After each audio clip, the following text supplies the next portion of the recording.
Ini benar-benar kita tunggu banget gitu, karena kan faktor-faktornya tuh banyak banget gitu kan Sanskoy. Ada karena faktor mereka nggak terlalu banyak untuk bisa dipelajari permainannya dengan tim-tim yang lain. Tapi daripada kita banyak bicara Sanskoy, kita udah nggak sabar banget, teman-teman juga udah nggak sabar banget pastinya untuk bisa langsung melihat game yang pertama di hari pertama ini dari PMPLID season yang keempat. Here we go, Erangel. Dan kalau kita lihat pesawat dari arah Novo Repnoye, ini harusnya menuju ke arah kiri, mungkin agak tengah harusnya. Dan kalau kita lihat ini dia dari tim-tim yang akan bermain, berarti tadi sudah saya sebutkan juga tim dari grup Ela yang tidak bermain di match kali ini. Dan betul sekali ternyata menuju ke arah Zephyr nih. Oke, Spavel, tadi tim yang bisa dikatakan diprediksi oleh Kadona itu sudah turun cepat sekali ya dari NFT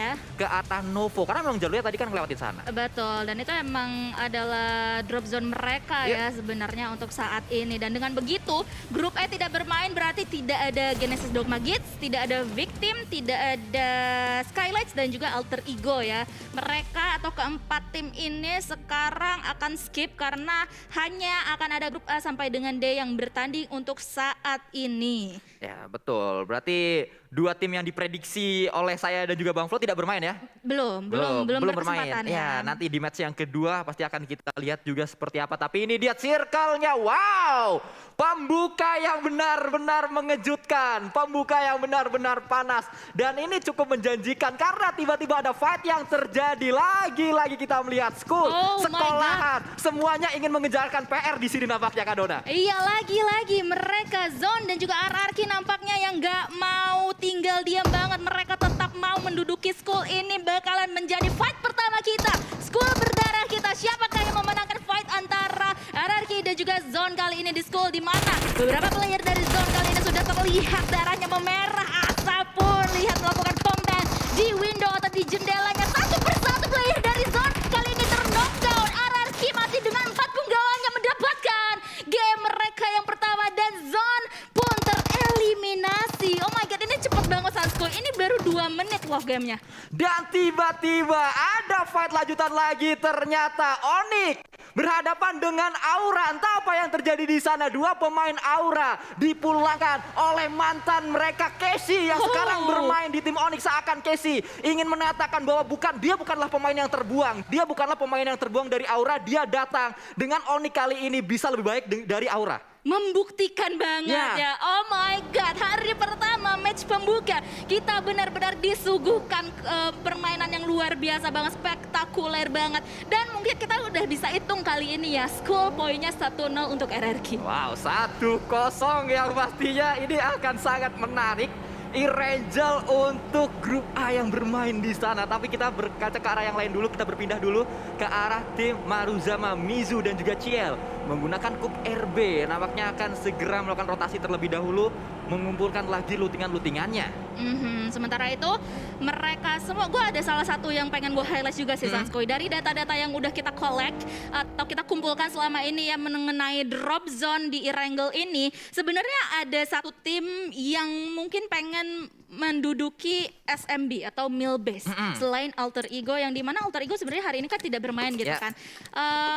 Di situ ada Supply Bank yang nampaknya pernah terendus untuk menduduki Mill Base, atau plan kedua mereka adalah Ferry Pierre. Wow, ya pastinya menarik juga ya, akan kita lihat seperti apa permainan dari Supply Bank yang juga tadi sempat kita bahas di awal ya.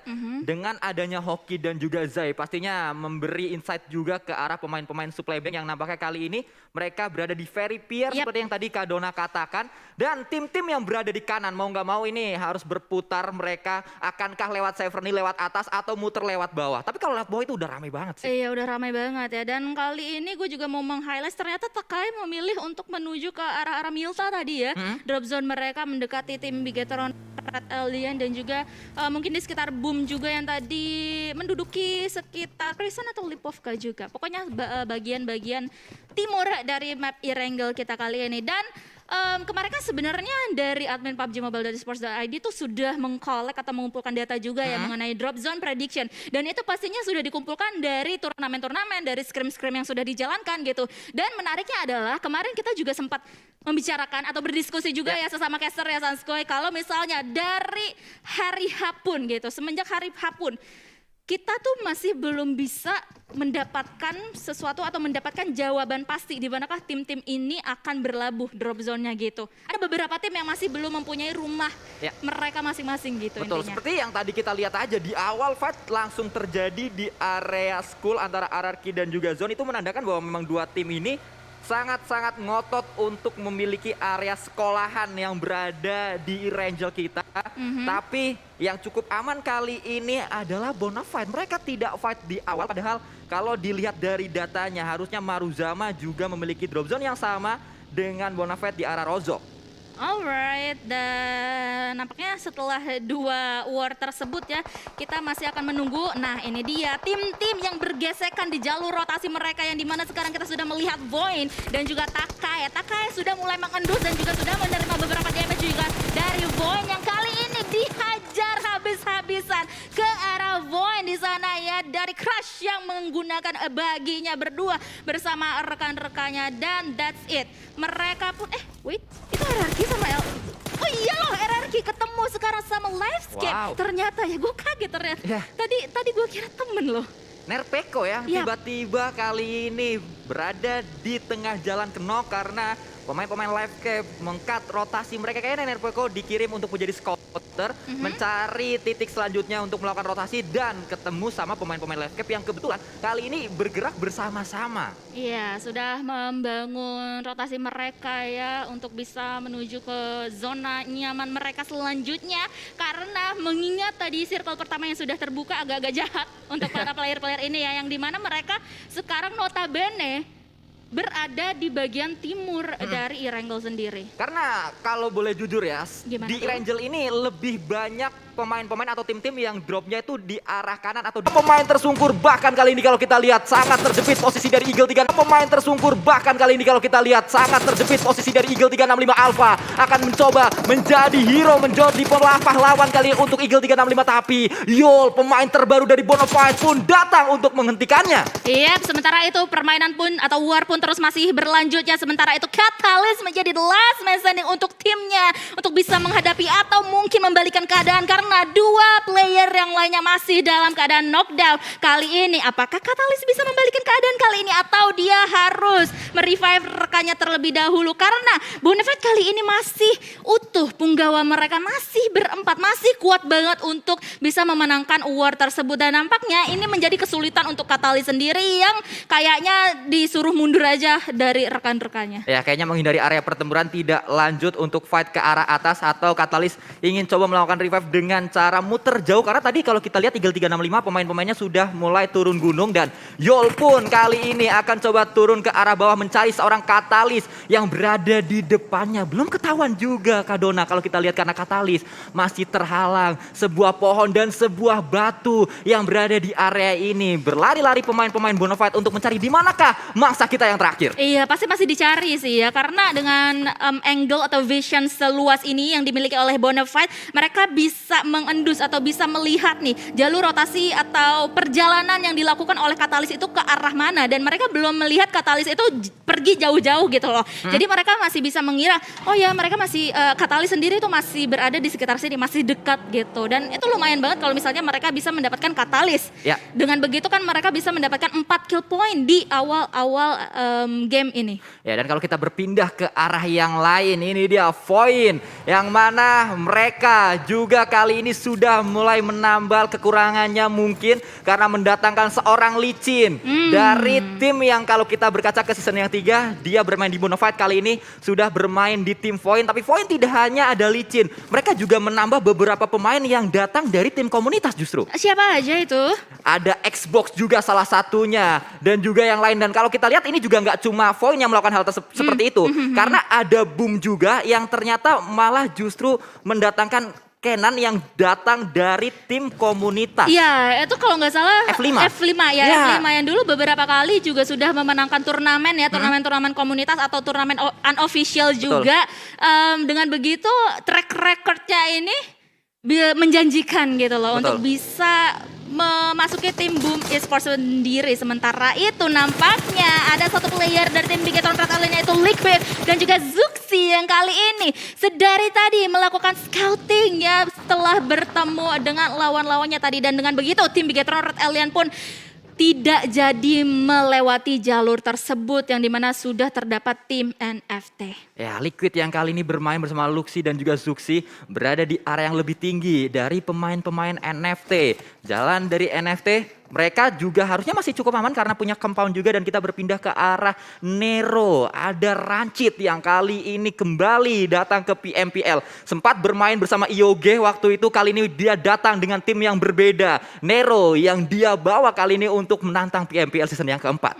Apakah Nero bisa mendapatkan hasil yang maksimal di PMPL season yang keempat ini? Pastinya semua fans dari Nero mengharapkan hal tersebut ya. Sementara itu nampaknya tim Bigetron Red Alien masih akan menunggu satu compound yang sudah diduduki oleh tim NFT. Itu tadi kelihatan satu kaki dari Ramones dilihat oleh Luxi kali ini ya. Tapi masih belum untuk melakukan open fire dari arah Luxi karena informasinya itu masih belum terlalu banyak ya yang bisa diambil oleh Luxi, yang bisa diolah oleh Luxi sendiri gitu. Betul, dan kalau kita lihat dari circle nampaknya Blue Zone sudah mulai bergerak menuju ke area-area lebih cenderung ke bawah ya, tidak seperti di circle yang pertama sangat utara sekali, kali ini mengarah ke area tengah dan Gatka masih masuk ke dalam circle-nya. Saat circle menuju ke Gatka sudah pasti itu adalah area yang cukup terbuka. Betul, Hospital, Georgiopol, Pochinki masih mencakupi circle kita yang kali ini. Dimana sebenarnya kalau misalnya kita lihat ya dari minimap atau kita bisa bilang medium map karena ini adalah minimap yang dibesarkan sedikit ya. Kita bisa lihat adanya penumpukan yang terjadi seperti halnya Bigetron dan juga NFT. Di mana di Pochinki sebenarnya ada Takai dan juga Livescape juga ya yang berseberangan. Tapi mereka mungkin bisa bertemu dari jalur rotasi yang mungkin nanti dibangun oleh Livescape sendiri. Dan itu dia karena circle selanjutnya masih langsung menuju ke arah barat. Wow, Gatka masih masuk ke dalam circle-nya, itu area yang benar-benar terbuka. Semuanya harus segera mencari area terenak, harus memanfaatkan banyak obstacle yang ada di sana di area jerami-jerami Gatka. Dan kalau kita lihat ini dia RRQ, salah satu tim yang langsung cepat saja untuk mengambil area jeraminya, Kak Dona. Betul sekali. Dan ngomong-ngomong RRQ, kita kan tadi sempat ngebahas Boom ada Kenan ya, adalah salah satu player juga dari tim komunitas. RRQ ini juga ada satu playernya yang sebenarnya sekarang nggak main sih. Ada Chuckles. Ya, betul. Chuckles juga ya yang datang dari tim non PMPL. Sebelumnya kita masih belum melihat gitu kan nama Chuckles di sini. Tapi RRQ yang dari tadi kita bahas juga sudah mulai digempur oleh Dewa United kali ini. Dan RRQ pun langsung saja ngacir mau meninggalkan area zona merah ini. Bukan red zone tapi zona merah dari peluru-peluru dari tim Dewa United. Ya, Dewa United juga merupakan tim yang cukup unik, sangat berbeda dengan tim-tim lain. Saat tim lain menambal kekurangannya, saat tim lain berbenah, bisa dikatakan tim Dewa United lebih fokus untuk membenahi kekurangannya dari pemain-pemain yang memang sudah ada. Mereka tidak berganti sama sekali, drop zone-nya gak ganti, pemainnya gak ganti. Dan ini cukup menarik juga dari Dewa United. Karena kalau kita berkaca ke season yang ketiga, mereka gagal untuk mempertahankan posisinya di PMPL. Harus turun ke PMNC. Tapi mereka tidak menyerah begitu saja. Mereka kembali ke PMPL dengan pemain yang sama dan ingin membuktikan. Dengan pemain ini,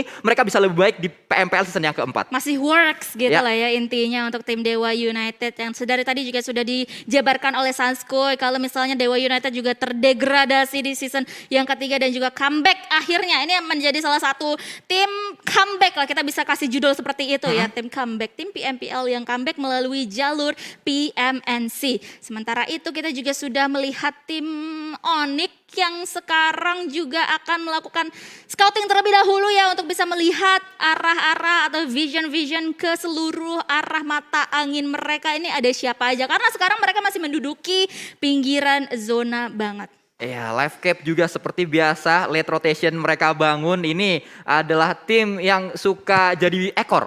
Ngebuntut aja kerjaannya. Jadi mereka nggak cepet untuk rotasi, mereka ngebuntut tim-tim lain. Kalau ada tim-tim yang lagi rotasi, mereka ya udah terlambat gak apa-apa. Kita dari belakang terus ditembakin dari belakang tuh tim-tim yang lagi rotasi tuh. Itu kayaknya gue pernah dengar salah satu playernya ngomong kayak gitu deh. Tapi Bukan player dong, apa? coach dong waktu itu. Oh iya coach ya. Interview Anda kan? Oh iya interview saya. Soalnya banyak nih suka ada Oh iya, coach, ada bener. player juga yang di interview agak-agak ke ini ya, agak-agak ke campur aduk gitu. Betul. Untung Anda ingatkan saya. Terima kasih Sanskuy. Karena tadi juga gue agak-agak ini ya, agak-agak ke distract karena udah ada open fire juga antara tim-tim yang mulai bergesekan karena sekarang lihat Gatka menjadi center circle kita yang menuju circle-circle terakhir ini. Ini dari tadi saya bahas Gatka, saya nggak tahu loh kalau circle-nya mau kesini loh. Iya. Bukan saya yang nyeting ya. Ini bukan saya yang nyeting, tolong. Tapi emang kebetulan kesini aja, kebetulan. Ini jangan-jangan ada ini ya, voice comment ya. AI voice comment gitu kan Soy.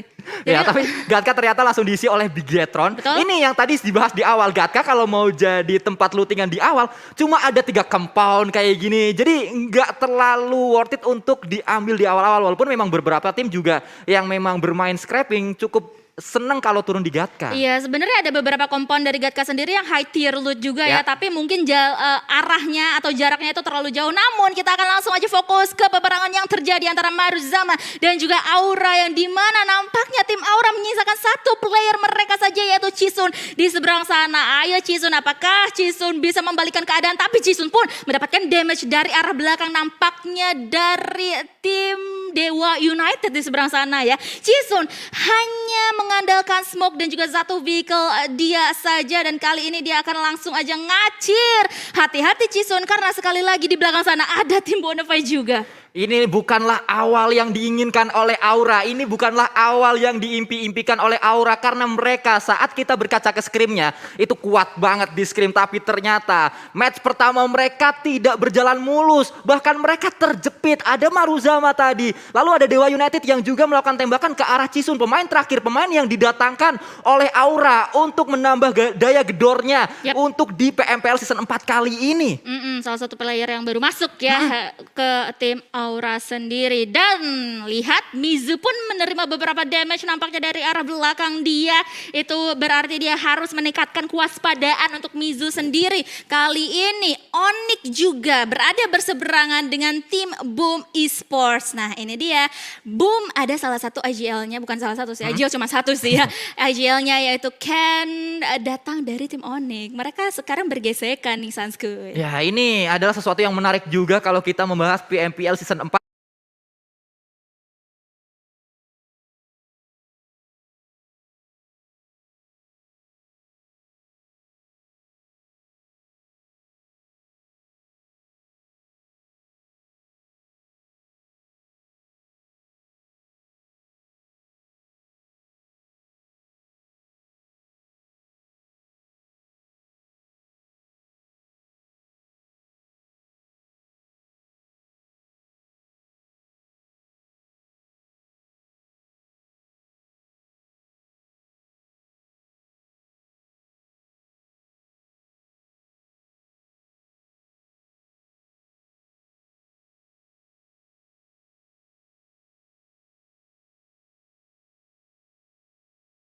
Karena pemain-pemain yang didatangkan justru bukanlah seorang rusher, bukanlah seorang yang bisa dikatakan tinggal ngikutin permainan timnya. Tapi yang didatangkan itu adalah IGL yang bisa merubah permainan tim tersebut. Tapi kalau kita lihat kali ini Point, Aimbot melakukan spray ke arah depan, itu dia aimnya nggak bot sama sekali karena on point. Tersisa 1 pemain dari Live Cap di belakang sana. Akan coba dicari mungkin, tapi tidak. Masih akan coba ditunggu dulu, ditahan dulu. Audrey, pemain terbaru dari Live Cap juga sudah bermain kalau kita lihat. Licin tertakedown, harus segera diselamatkan, tapi Aimbot tiba-tiba terkena granat dari seorang Audrey. Sangat jauh pemain terakhir dari Void. Iya, kali ini ya nampaknya kita akan melihat Livescape bisa mengamankan satu persatu elimination point mereka.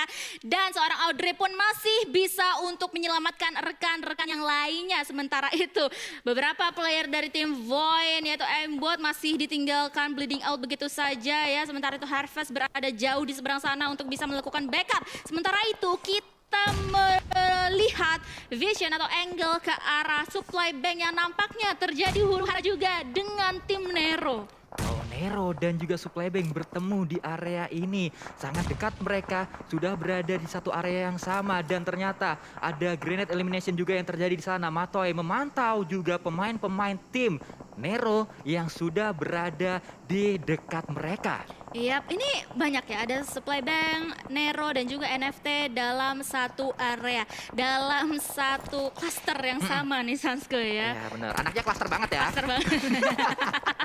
Satu apa ya kalau gak cluster RT? Ya betul, satu RT, Satu itu dia RT. yang kita cari. Dan kalau kita lihat nampaknya kali ini Milano, pemain terbaru dari Nero yang baru didatangkan, juga meletakkan sebuah granat dan on point granatnya akan menjadi follow up, mungkin akan menjadi momentum mungkin karena knock satu pastinya pertahanan dari supply bag sudah mulai pecah dan datang ternyata Nero, tapi ternyata Hester harus tersungkur di sana. Akan datang juga Milano dari kanan dan dari kiri ada Rancid yang langsung memulangkan satu pemain atau menjuat satu pemain tersebut tumbang. Yap, kali ini Hexas pun masih bisa untuk di revive ya. Sementara itu tim-tim yang lainnya yang berada di seberang sana juga sudah mulai mendengar nih huru hara peperangan yang terjadi. Dewa United lewat, tapi tidak dibiarkan begitu saja oleh mereka semuanya. Rancid nampaknya mendapatkan satu elimination ke arah player dari tim Dewa United yang tadi lewat, numpang lewat ya. Malah petaka banget itu untuk tim Dewa United. Nero nggak ada groginya sama sekali. Mereka menunjukkan bahwa seakan mereka sudah punya pengalaman untuk bermain di PMPL. Iya. Mereka tidak takut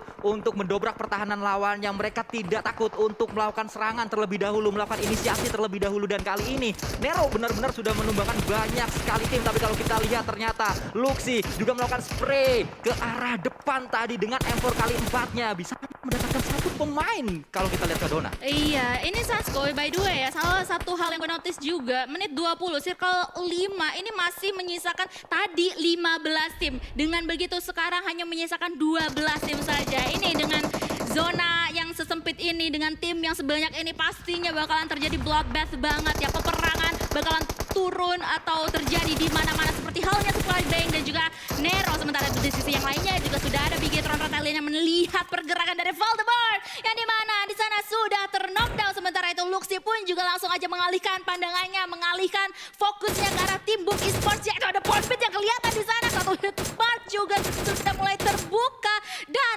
akhirnya Luxi mendapatkan satu elimination point lagi nampaknya. Tapi emang kok kayaknya belum ini ya, bukan Luxi ya ternyata kayaknya tadi. Betul, nampaknya diambil oleh pemain Bigetron yang lainnya. Tapi ini adalah Nyangsang Gaming yang ditunjukkan oleh Bigetron. Nyangsang di area genteng itu membuat mereka bisa nyayur karena visionnya sangat luas sekali ke arah yang lainnya. Bahkan tadi Poundbit itu juga terkena tapping-tapping dari DP. Sangat pedih sekali Kak Dona. Pedih banget, pedih kali ini ya. Dan dengan begitu menyisakan 10 tim saja untuk bisa mengamankan winner-winner chicken dinner pertama mereka di PMPL. Sementara itu kita sudah melihat pergerakan dari seorang Hades dari tim Taka yang dimana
prediksi oleh Kadona juga masih lengkap. Bisa aja prediksinya langsung kejadian di match yang pertama. Kejadian gak ya? Kita tunggu saja.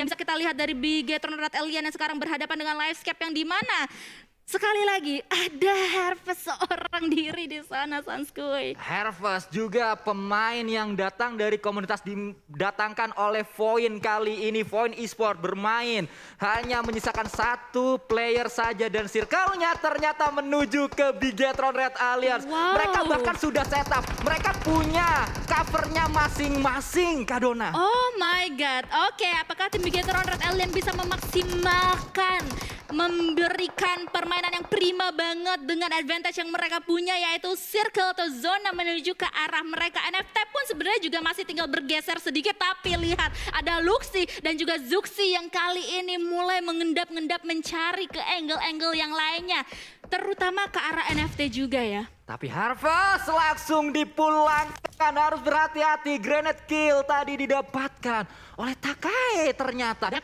masih kita lihat bergerak kali ini pemain-pemain Takai, bergerak juga pemain-pemain NFT. Mulai ada utility yang dilemparkan dari Takai menuju ke NFT. Dari Bigetron menuju Takai, NFT juga melemparkan kepada Bigetron. Dan ini akan sangat-sangat berbahaya untuk ketiga tim karena ini adalah fight segitiga. Iya, segitiga banget ya. Three-way showdown kali ini.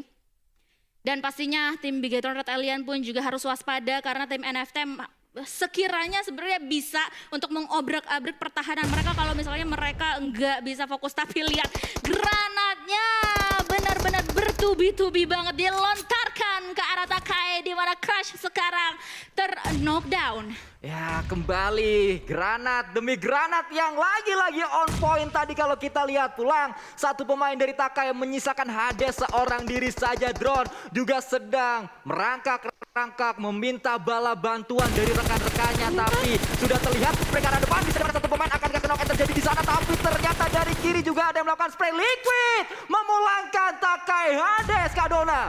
Oh my god, oke, ini berarti hanya tersisa NFT dan juga tim Bigetron Red Alien yang akan beradu. Namun lihat tim NFT hanya menyisakan Flippy seorang diri yang kali ini nampaknya nggak bisa bertahan cukup lama karena lihat seorang Zuxi langsung saja tusuk ke arah depan, tapi Zuxi masih bisa di knockdown. Tapi lihat ada backup fire yang dilakukan oleh tim Bigetron Red Alien yang memenangkan game pertama kita ini. Winner chicken dinner untuk tim Bigetron Red Alien. Ada gula, ada semut bermain dengan menggila membuat semua tim kalang kabut. Bigetron langsung ngegas kali ini, mereka punya misi besar, punya harapan besar untuk kembali kali ini mendapatkan gelar juara untuk mengembalikan piala yang hilang dari GH mereka. Dan perjalanan itu sudah dimulai dari match yang pertama, Kadona. Oh my god, ini dia winner chicken dinner untuk tim Bigetron Red Alien. Congratulations untuk tim Bigetron Red Alien sekali lagi ya.